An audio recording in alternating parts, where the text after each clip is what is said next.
Hi everyone, my name is Priya and welcome to my channel.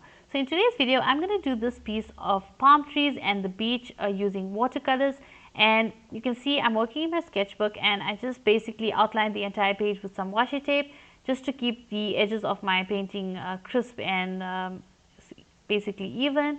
And then I just painted in a sky with a blue, and I just basically added more pigment to the top area. As the horizon comes closer, you get lighter, the sky gets lighter. So that's just basically what I did initially. I didn't film that part, I forgot to hit the record button, but basically that's what I did. And then I added started to add a bit of the trees in the island and the water, a base layer for the water. I'm keeping the strokes of the water in the direction of water flows, and I'm trying to keep it at that horizontal flow or horizontal direction. And then I added some of that sand on the beach. Now there are going to be plants and trees on the side, that's why I'm not doing too much on the side, but now I'm working on the water. You can see I'm adding a variation of different colors. Now I am using watercolors for this one, and I am adding a bit more pigment here and there. Now this is the I'm using the Faber-Castell watercolor tubes that I have put into a pan, and I'm using that for this illustration or for this painting. And I'm just creating a variation of the colors for the water just to create that difference in the water, because some areas will be deeper or richer colors, some places will be more light reflecting on the water. So just bear that in mind when you are doing a painting of water. And yeah, now I'm going in on the background with a little bit of the trees or plants on the island. Now I'm not putting too much detail into it, but I just want to create that illusion sort of that those are plants, those are trees, and I'm adding multiple layers, and I'm also building up the shadow areas and keeping those areas that I need to be light enough. And I'm also adding a variation of greens just so that I can create some interest in that area and everything is not just one solid color. So now I'm just starting to add a bit more of the shadow area on the beach. Now what you saw me do there was just dab off some of the colors. So if you have an area where you're not happy with the color, if you're quick enough before it dries, you can just dab it with a paper towel and it should lift that watercolor up. So now I'm starting to work on the palm trees. Now I'm starting by just placing them in their positions that they need to be in, and I'm just basically creating the barks and making them how wide I need them to be. And then I am going to start working on the leaves, but for now I'm just working on the barks.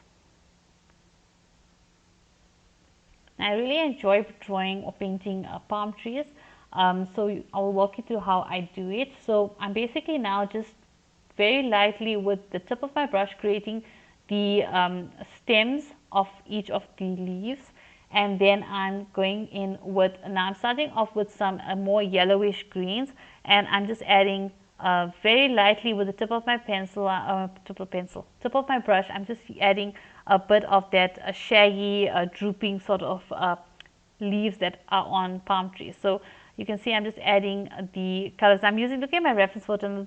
These palm trees have got some yellow in them, they have some orange even in them, and then they have the different greens. So you can see I'm just adding those leaves and just drooping them down so that you can see the way the leaves are falling. And then I'm going over now with the green, and I'm getting that light green in and just really going over or creating those leaves. But I'm also keeping some of that under painting that I did of the yellowish leaves in, and just an orangish leaves, just to create that variation that these do have in the reference photo.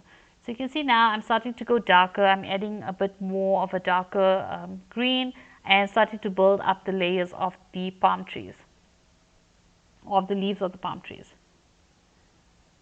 So remember, when you are painting palm trees, let the layers dry. Like now I've added enough layers on there. I need that to dry before I can add more layers on it and more shadows and create more depth in the leaves.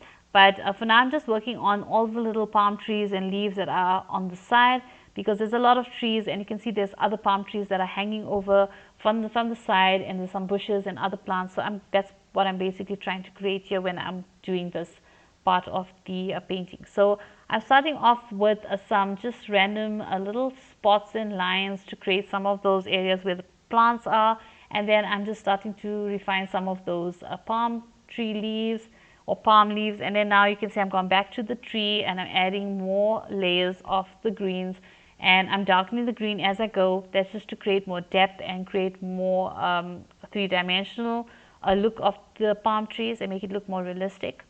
And you can see now I'm adding some more details to the tree trunks. I'm adding a bit more of those lines, but I am going to lighten these up or dab them up and then redo them again just to create more texture. So I don't want it to be too harsh, but then I want to have that under texture before I go over with the actual lines that are going to be for the palm tree. So you can see it adds a lot of dimension by adding those little lines initially. And then I'm now starting to add some of those shadow areas at the top of the box, and adding a bit more details at the top of the trees. And then I'm adding some of the other palm trees that are around, some of the branches that are around. And I'm also refining some of those little stems of the leaves of the palm trees.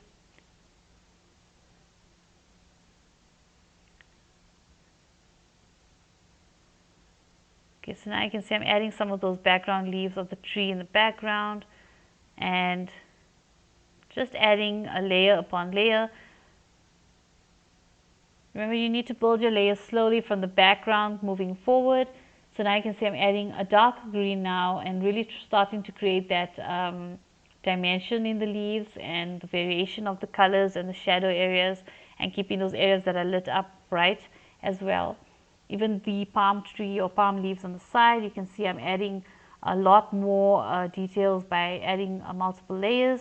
And then also the other plants that are growing, you can see I'm just adding different leaves and different greens just to create those plants and create that look of three-dimensional look of the leaves and overlapping of the leaves as well. Now I do have a paper towel in my left hand, and I keep dabbing the brush just to remove excess water when I am doing the painting, because I don't want any blotches or blobs of color or water going onto my painting. The palm trees and the leaves are very delicate, so they have to have very fine lines. So try not to use a very soaked brush. The brush must have just enough water and pigment on it, but not too much, otherwise it can cause pooling of water and pigment on your painting. So now you can see I just worked a bit on the background, and then I'm back at the palm trees, adding more of the shadow areas now. That just will make the branch or the box look more three-dimensional by adding the shadow areas. Remember, always keep your lights or highlights very bright and keep your shadow areas really dark. That will really make the piece pop and look realistic and three-dimensional. And then now I am just refining some of those leaves in the background and plants in the background.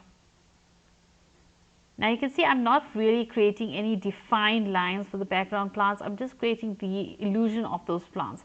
So that's what you need to do when you are trying to create a background. Don't put too much detail in it. The detail is in the palm trees and the palm leaves in the front. In those you can add as much detail as you need, but you don't have to do that for the background plants, because those just an impression of it. It's not going to be the hyper realistic. So, or you're not going to see so much detail. It will be realistic, but it will not see as much detail. So there I just removed the masking tape, which gives me those crisp lines. On the top there was a little patch that didn't catch the paint, so I'm just touching that up, drying it up, and there we have the final piece. So I guess that's it for this video. Thank you so much for watching. I hope you've enjoyed it. If you have, don't forget to like and share. Feel free to comment below, and don't forget to subscribe. Till the next one. Bye.